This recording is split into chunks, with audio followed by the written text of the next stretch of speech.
अस्सलाम वालेकुम रहमतुल्लाहि वबरकातुहू। मुख्तलिफ़ बीमारियों का मुख्तलिफ़ इलाज किया जाता है। कुछ जो है वो देसी तरीका इलाज से जो है वो बीमारी का इलाज किया जाता है। फिर ये जो होम्योपैथिक है, एलोपैथिक है और दीगर मुख्तलिफ़ अंदाज से।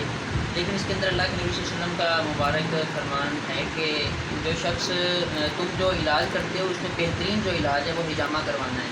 तो दरअसल जिस्म के अंदर मुख्तलिफ़ बीमारियाँ और इन बीमारियों के इलाज के लिए जो हिजामा है ये एक बहुत अहमियत का हामिल है। इसमें कम अज़ कम मैं ये समझता हूँ कि अल्लाह के नबी सल्लल्लाहु अलैहि वसल्लम की हदीस के ऊपर अमल करते हुए इसको सुन्नत समझते हुए हमें ये हिजामा करवाना चाहिए।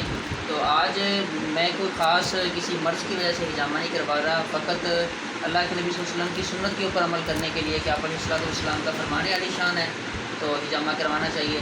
तो इसी घर से आज हिजामा करवा रहा हूँ अल्हम्दुलिल्लाह।